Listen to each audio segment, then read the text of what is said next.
Today's guest is the amazing Hannah Otto. Hannah recently broke the fastest known time on the world famous Kokopelli Trail. This is a look behind the scenes at that effort. What equipment did she use and why did she choose that equipment? What training did she do, the fueling, and what you didn't see in that amazing Kokopelli movie. It's Hannah Otto.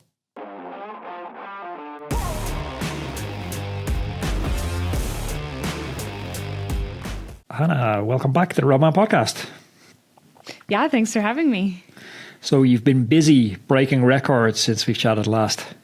Been trying, yeah. And it feels like almost since we chatted last, because it's been a full year-long project for this one. Seriously. Congratulations on how many views to YouTube. I checked it this morning and it's released 8 days ago. I'll link it up in the description for anyone who doesn't know what I'm talking about.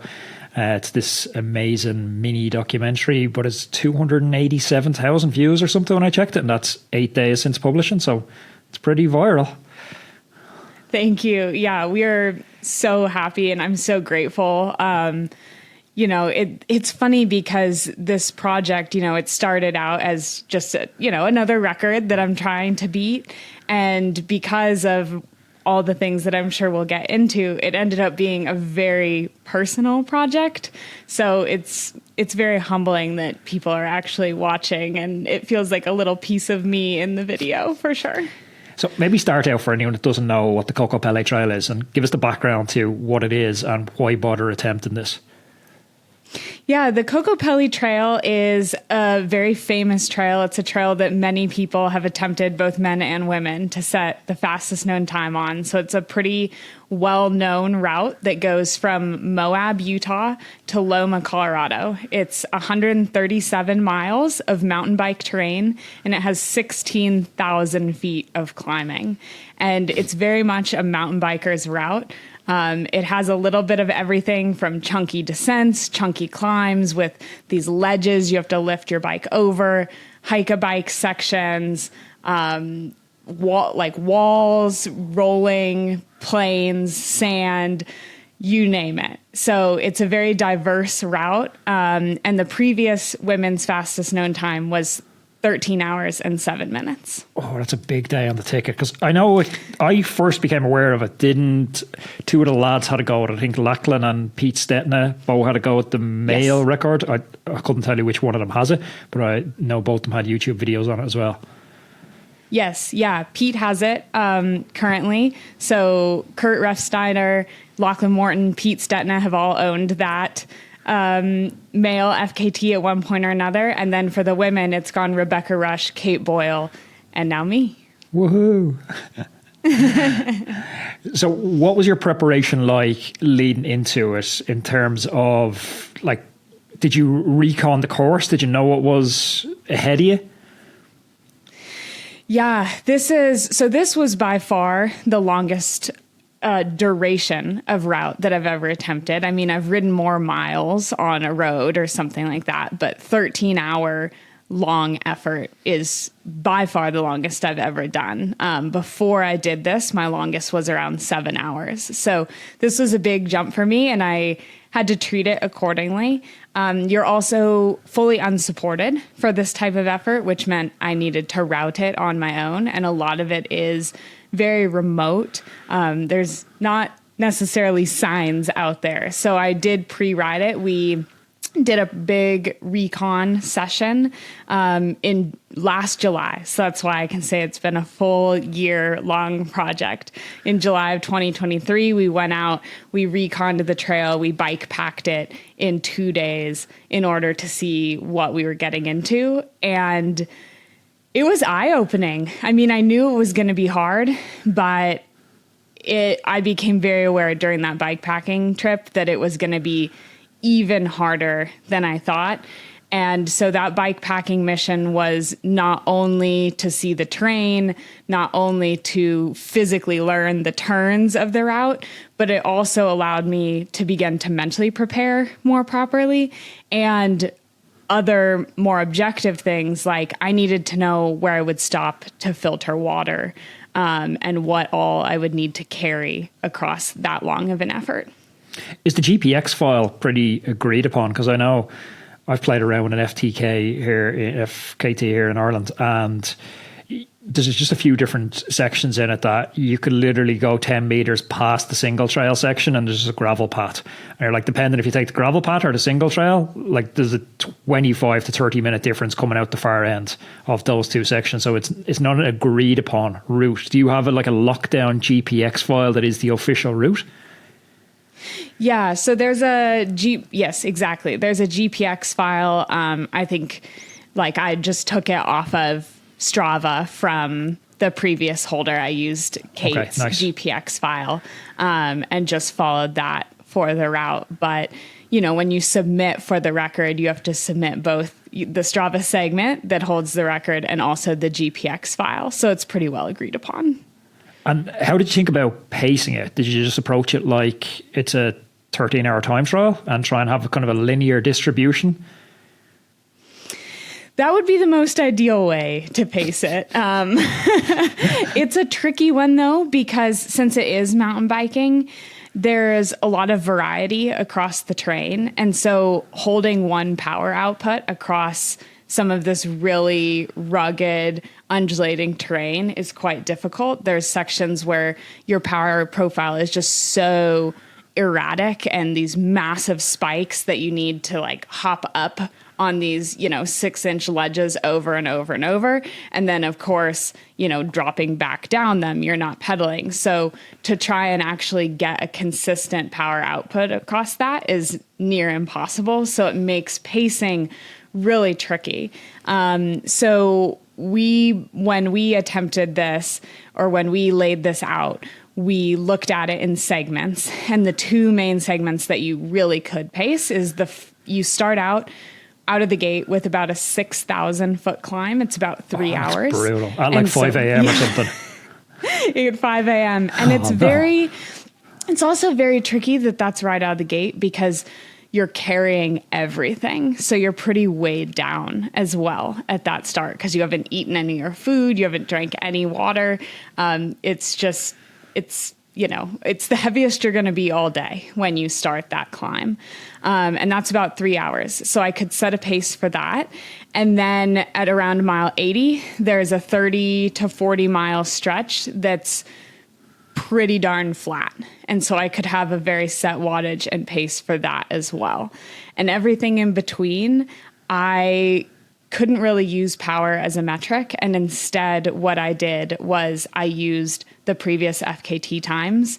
So nice. I had on my top tube, every 5 to 10 miles, I had what her split was. And so I could tell whether I was ahead or behind at really close intervals, because across a distance like that, it's all too easy to become distracted, to kind of become lackadaisical, and all of a sudden you've lost 10 minutes. And so I had them at such close intervals to keep my mind so that it wasn't really a 13-hour race. It was these 5-mile increments, and every single one I was trying to gain, a minute or two. It's like an old school virtual partner on the Garmin. Kind of. I'm a little bit of a mountain bike Fred. I know mountain biking so second nature to you, and anyone really in the Lifetime Grand Prix has been forced to learn about mountain biking. But talk to me about bike setup as somebody who doesn't know much about mountain biking. What are the considerations to go into choosing the type of bike, tire choice, chain choice, if that's a consideration for drivetrain efficiency and stuff like that? Today's show sponsor is LMNT. I've spoken with most of the world's top coaches and nutritionists on the podcast, and they all agree that getting the right balance of electrolytes, it's key to performance. Hydration, it's not just about drinking water, it's about maintaining the right balance of electrolytes, and that's where LMNT comes in, because it's packed with essential electrolytes like sodium, magnesium and potassium. LMNT, it helps sustain steady energy levels throughout the day, it sharpens your cognitive function, and it keeps your muscles cramp-free during tough workouts. So whether you're planning a super intense indoor training session or you're hydrating for a long endurance ride, LMNT's precise formula ensures your body performs at its absolute peak. Now here's an amazing special offer for you guys. This is just for our listeners. You're going to get this free sample pack that I have right here with any purchase by visiting drinklmnt.com/roadman cycling. This sample pack has 8 amazing flavors in it. It's perfect for finding which your favorite flavor is. I'm addicted to the watermelon flavor. You can also share this with a friend if you don't like some of the flavors. This offer is exclusively available through our link, and it's available for both new and returning customers. So head on over to drinklmnt.com/roadman cycling to claim your free sample pack today. I'm going to put that link in the description down below. Yeah, for an effort like this, everything is a fine balance because, as I said, it's self-supported. So everything you carry in, you carry out. You can't receive any help out there if you have any issues. And if you do have an issue, you're potentially going to be battling that all day. Like if you get a flat at mile 30, you're going to be nursing that flat for the next 100 plus miles. Yeah. And so you really want to mitigate all issues and run a conservative setup, but you don't want to give up too much speed because that also adds up over time. And so it's this perfect balancing act. And so I ran the Pivot Mach 4 SL, which is a full suspension bike.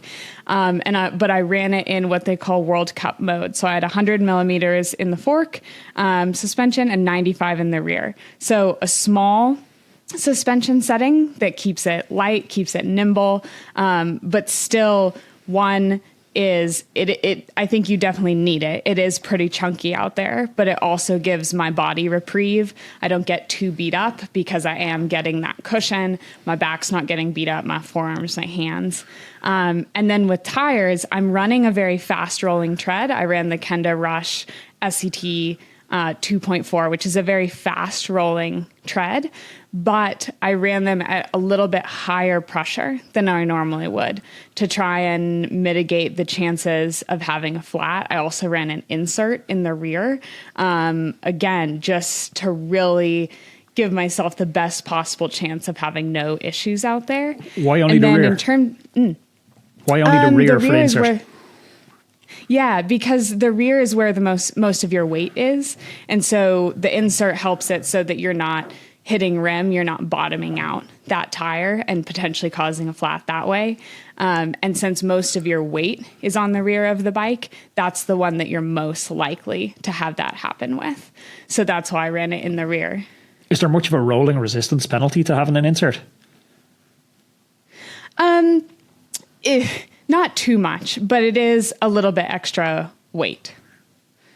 Yeah, and I guess it's a rotating weight as well, so it's probably the worst place to carry a weight.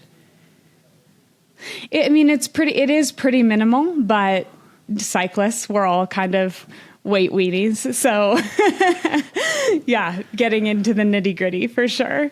And then for the chain, I think that this is a route that you could run potentially a 34 chain ring on. But again, in an effort to be conservative, I ran a 32 chain ring just to give myself the chance of having that easier bailout gear, especially as you get tired towards the end. I felt like it was less important to try and maybe optimize my chain line perfectly and more important to make sure that I could maintain a fast, consistent cadence from start to finish. Is there a case with carrying equipment that there's a certain mechanical it's just you're not going to get the FKT, so you travel a little bit lighter? It's not like on bikepacking where if you break something, you still need to find your way out of there. You have film crew, support crew. So if you have a major mechanical, you're most likely not going to get the record if you have to stop for 20 to 25 minutes to fix something. So you just abandon and go a different day. Does that affect your equipment choice that you're bringing with you in terms of supplies? Yes and no. A lot of it is very remote. So most of it I would still have to get myself out of. Okay. Like the film crew, most of where they're filming is like via drone or like a long lens across a canyon where I would still have to sort of evacuate myself out to the main road. But you're right in that if you have a major mechanical, I'm not going to try and finish. I'm just going to try and get out. Yeah. And so I had some questions like, oh, are you prepared to turn your bike into a single speed or something like that? And, if that is happening, you're right. You're probably not going to get the FKT. So those aren't the things that I'm focused on.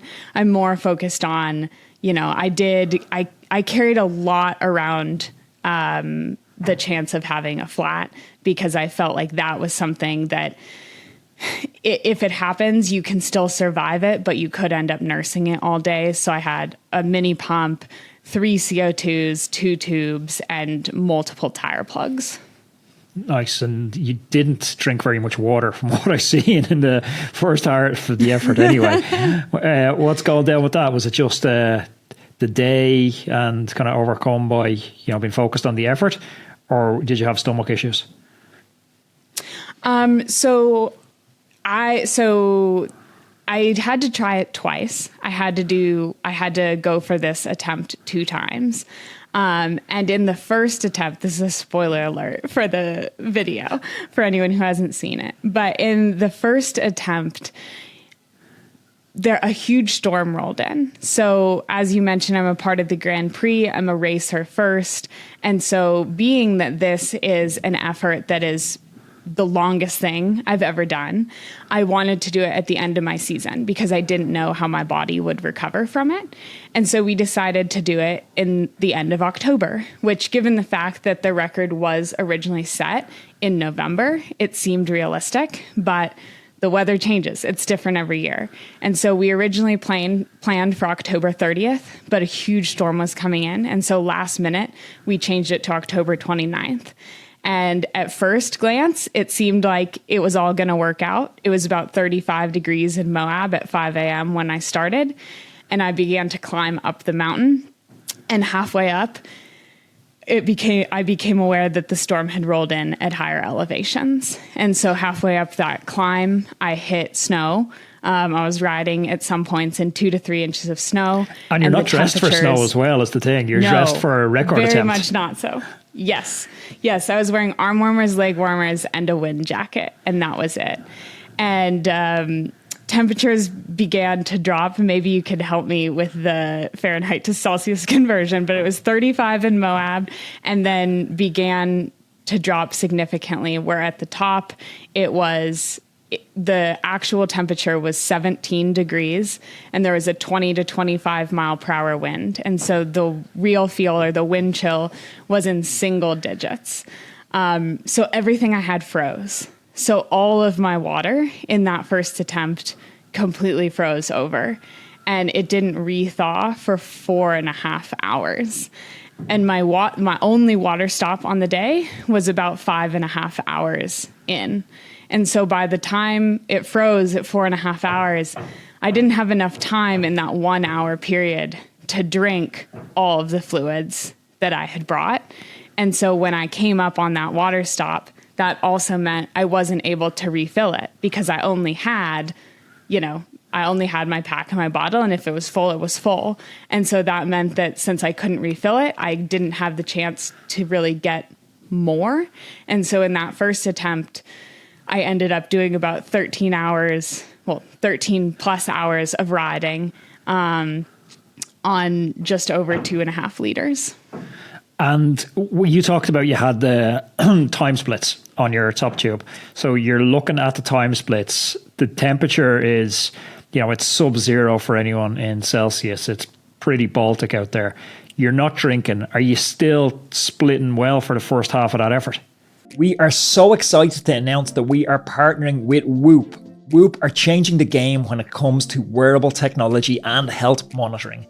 Whoop is a wearable health and fitness coach that provides you with feedback and actionable insights into your sleep, your recovery, your training, your stress, and your overall health. Sarah and I have been using Whoop for years, and we love the insights it provides into our body's inner workings. It really gives us a look under the hood. And you're going to see Mathieu van der Poel, Richard Carapaz, and other elite level cyclists wearing Whoop, but it isn't just for those superstars. All the data is personalized to your unique physiology and fitness levels. If you're interested in taking control of your health and your fitness so that you can excel in all aspects of your life, you have to go and check out Whoop. Go to the URL now, which is join.whoop.com whoop.com/roadman. I'm going to pop that in the description below, and you're going to get a free month's access to Whoop membership on me. I promise you won't regret it. I was. And that's what a lot of people have asked, like, why even keep going? You know, I didn't know it was going to be that bad. And so it would have been pretty easy to get to the top of that climb and be like, oh, this is not the record setting day. Just like you said, if something goes that wrong, you're not going to set it. Go back and try again. But I was still ahead. I wasn't at the time that I wanted to be. I had a pretty aggressive goal of my times, but I was still ahead of the previous FKT. And so I still had this hope and this belief that I could get it. And I was ahead of that previous time all the way. I was ahead of it for 125 miles. I came into the final single track, which is 12 miles to go, dead set with the time. And as we just talked about, not having been able to drink, having gone through, I was hypothermic. My hands completely froze where I didn't have feeling in my fingers. I didn't have dexterity. It was very difficult to eat because of those finger issues. And I came unraveled in those last 12 miles, and I missed it by just 15 minutes. And that's the thing with dehydration. It's like a delayed fuse on it. Like if you don't drink, and it's a cautionary tale for anyone listening to the podcast, if you don't drink, in the first hour, it doesn't really matter. You're not going to notice a dip in performance 70 minutes into the ride. It's hour 2, it's hour 3, it's hour 4. It starts compounding and it gets worse and worse and worse the more dehydrated you are. Yeah, and it impacts, even more than just dehydration. It also impacts the way your body's able to process food. It impacts, in these circumstances, obviously I was very cold regardless, but not having fluids in you makes you even colder. Fluids can help your body be able to warm it up. So, when I finished, I was significantly hypothermic. I was extremely dehydrated. And in these circumstances, when you're that cold and that hypothermic, your body will also shunt blood away from your digestive system to try and keep your other vital organs warm for survival purposes, a survival mechanism. And so when I finished, I quickly discovered that all of that had happened. And I was just throwing up at the finish. I couldn't keep anything down. And that's one reason that the recovery from that first attempt, it was really hard. It took me a couple weeks to come back from that initial attempt just because my body went through so much out there. Would we call the first attempt a failure, or is the second attempt not possible without the learnings from the first attempt? Great question, because I think that, this is what I want the film to be. Originally, the film was just going to be, an opportunity to share an amazing ride, an opportunity to share this landscape, to share something I love. But now it's become so much more because of that initial attempt. And, it's interesting because, it is a failure.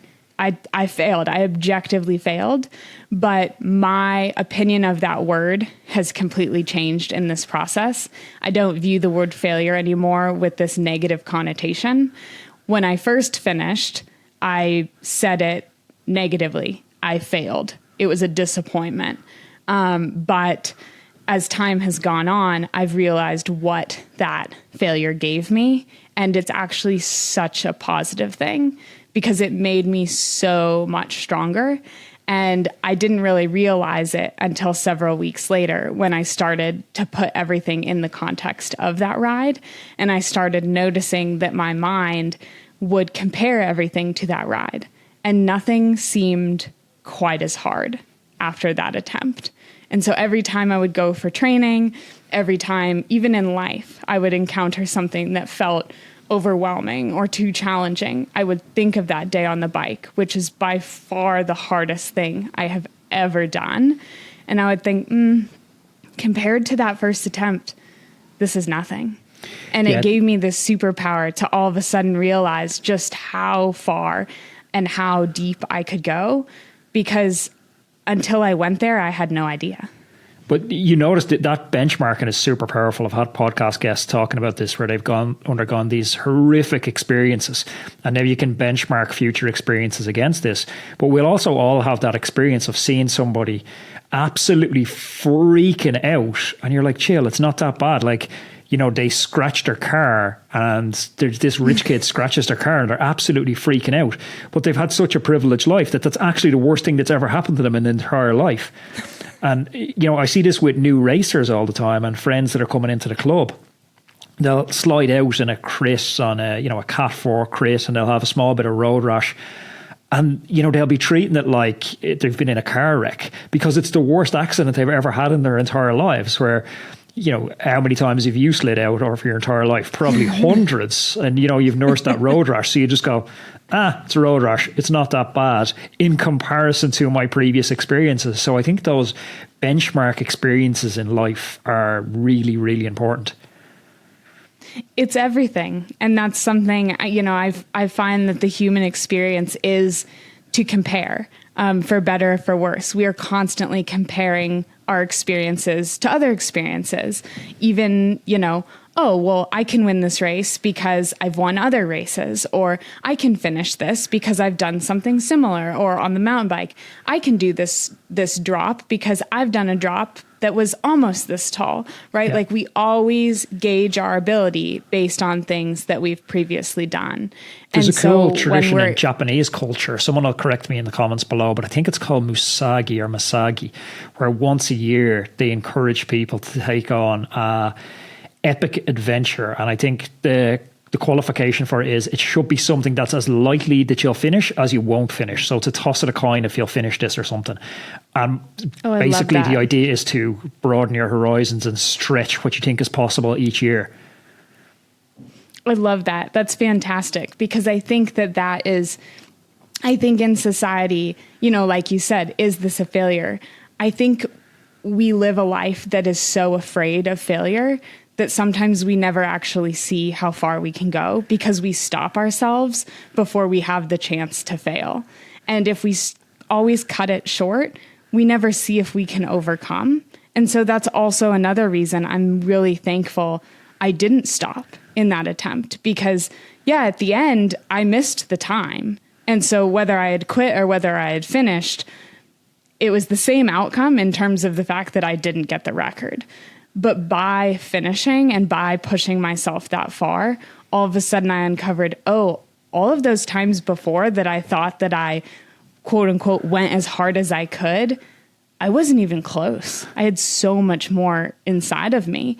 And I could see that in the second attempt too, is, you know, the first time when I'm towards the finish and I'm delirious and I'm, you know, obviously there was a lot more going on, but I felt like my mind and my body were fighting each other because they didn't trust each other. My mind was saying go and my body was holding back. And because it was like, I've never experienced this before. Why would I keep pushing? Stop. Like, you know, and the second time it's like, oh yeah, okay, we've made it through this before. I'll allow you to keep going. There becomes this trust because your body's been there before and it knows that you're gonna take care of it. You're gonna get to the finish. Hey Roadman, excuse the short interruption. I love riding the bike, but on account of being so busy with the podcast at the moment, I'm now what's called a time crunched rider. I never thought I'd see the day. But I have a tool. I'm using Wattbike to keep myself sharp and on point with specific sessions to maximize that available training time. I have a Wattbike Atom right here in the recording studio beside me, and when I have an hour in between interviews, I jump on. It's removing all the friction points for me. There's no more 10-minute setup, unfolding legs, banging my knees off stuff, getting my hands dirty, the usual connection issues. It just works every single time. The Atom's perfect for virtual racing as well because it has crisp gear changes, it has 1% accuracy, and it has max gradient capability of up to 25%. If you're looking for an indoor trainer, I honestly couldn't recommend this any higher. I've been using a Wattbike since 2013. Honestly, it's the last indoor trainer that you're ever going to need. If you head on over to wattbike.com now and use code ROADMAN10, that's ROADMENTEN, and that's going to get you 10% off your Wattbike. I also think with FKTs, the beauty of them is, okay, it's the fastest known time, but I'm pretty sure Pete will agree there's faster riders out there. You know, Pogacar is going to go and take an hour off Pete's record. The goal of these events, it's not to put down a record and say, like Usain Bolt in the 100 meters, that I'm the fastest man in history. Exactly. It's more to draw awareness to these beautiful places that we get to ride a bike. And, you know, I can't help but watch your video of that and then look at my calendar and go, when can I get out there and try and ride this route? It just looks amazing. That makes me so happy. Yes. And I 100% agree. You know, having the fastest known time, something I've been saying is, I don't own this. I don't own this trail. I don't own this time. I'm just borrowing it. Someone else is going to go out and beat it. Someone else can go out and beat it. And that's okay. I'm not here trying to say, I own this record. I'm the fastest possible. You know, it's the fastest anyone can go. No, like someone absolutely, I'm sure, has the ability to go out and beat that. That's not the point. The point for me, as you said, is one, to draw awareness to the trail, and two, a personal challenge to see how hard I can push, to see how deep I can take myself. And so by setting a new time to beat, I hope that I've raised the bar yet again, that someone else can now go and have that experience of seeing how far they can go. And that's something I would encourage. Anyone can do that, whether you are trying to get the fastest known time or whether you're trying to get your fastest known time, your PR. There's still something very beautiful about going out there and seeing how well you can do something. And for many people on the Kokopelli, that challenge, most people do that ride in a 3 to 5 day bike packing. And that's fantastic. Like that might be your greatest challenge. And that could also be a lot more enjoyable. Amazing.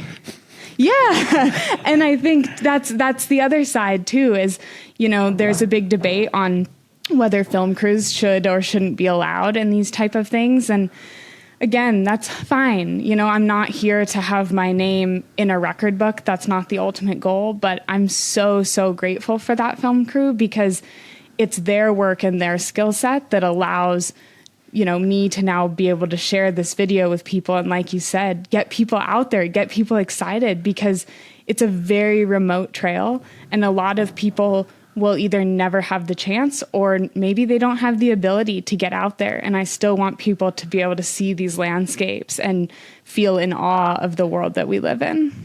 Was there a moment in the second effort where you're like, I've got this? That is such a good question, because no. And I think people might be surprised because in the second effort, I beat the time. I got the FKT by 1 hour and 14 minutes. And so I had a pretty solid buffer in there. But because of what I had experienced in that first effort, it felt like nothing was certain. I feel like that first effort really jaded me. It made me very aware of how quickly things can go wrong and how things can go so sideways. And so that whole second attempt, it felt like every minute that I gained on the time, all I was doing was building a buffer. It was like, okay, this is going to be so valuable when something goes wrong. It's not if, it's when. And so every minute I was gaining, I'm just like, oh yeah, like when something goes wrong, I'm going to be okay. I'm going to be able to fix this. And it really wasn't until I was, you know, a mile out and it's like, oh my gosh, I could walk it in and I could still get it. So no, I didn't believe it until I was about a mile out. Did you enjoy it? I loved it. Yes, absolutely. Is it dark? Is it like, you know, we've these different types of fun. Was it actually fun at the time, or it's fun like looking back on the effort? 12 or 13 hours is such a long time that you get to experience so many emotions that I would say both. You know, there are moments out there where you're all alone and you can look around and do a 360 and see nothing and nobody for miles, and you're feeling strong and you're moving and it just feels like it's flow state. It just feels like everything is functioning perfectly, and it's just, you just feel this rush of like anything is possible. I am crushing it. I'm invincible. And all of those feelings are so fun. And the trail's fun. Like the descents are fun. You're flowing, you're vibing. So there are a lot of moments where it is fun. There's also moments that are, borderline excruciating. And what I found really interesting in both attempts was the need to overcome those moments in the moment. So being aware that pain is temporary. And I don't even mean temporary as in once I cross the finish line, it'll go away. I mean, there are times, hour 2, where you're like, oh my gosh, this hurts so bad. You're starting on a 3-hour climb, hour 2 up the climb, you're thinking, this is so hard. I'm so tired. And then you start to extrapolate. How am I going to maintain this for another 10 hours? This feels impossible, blah, blah, blah. And you can really spiral if you let it, or you can pause and know this moment will pass. 10 minutes from now, I might be feeling invincible again. And I found a lot of joy in being curious about that and almost laughing at those emotions of, oh, that's interesting. I'm feeling really in pain right now. I wonder how quickly that'll go away. And instead of dwelling in it, just appreciating for what it is and then moving forward. Yeah, it's a lot of head time. It's almost like a schizophrenic range of emotions you go through. Like I'd done a 300 kilometer ride a couple of weeks ago, and it was the same thing. It was like 10 hours, but there's hours in it where you're feeling absolutely amazing. But anyone that's ridden that long a couple of times, that's like an old trap. When you're feeling super well, you're like, okay, I got to chill now. I can't be too cocky because the darkness is coming. But that too passes as well. The darkness is never permanent, and it cycles from amazing to terrible to somewhere in between. Yeah. And I think just, I think all of that is experience, because I think the first time someone experiences that, it's like, what? How am I? What? It's like, how am I feeling good and then feeling bad? And it becomes so confusing versus if you've felt that so many times, you can be confident that, oh, okay, this is going to go away. But I love how you describe it, because sometimes, it does feel like you're literally arguing with yourself in your head, like, just slow down. It's too hard. No, I can do this. I'm almost at the top. Like you're going back and forth. It's pretty funny out there if someone actually had like a microphone into your thoughts. Do you have any crazy records planned for the rest of the season, or is it head down and focus on Lifetime Grand Prix? For the rest of the season, focus on Lifetime Grand Prix, also the World Championship for marathon mountain biking. That's in September, and we are hosting it here in the U.S. this year. So that's amazing. Definitely a big focus and a big goal of mine. But we're already talking about the next FKT, which is a secret. But you can definitely keep an eye out for what we'll be doing next year again, because this is something that I love. And for all the reasons that we've just discussed about experience and all of those things, it definitely makes me a better racer as well. So I'm very thankful for these opportunities. And I'm very thankful for your time today, Hannah. Everybody go check out the video. I'm going to link it in the description below. Thanks for chatting, Hannah. Thanks so much. If you enjoyed this conversation, please click up here. There's another video I know that you're absolutely going to love. Click over here and subscribe to the channel so you don't miss any of our amazing upcoming guests.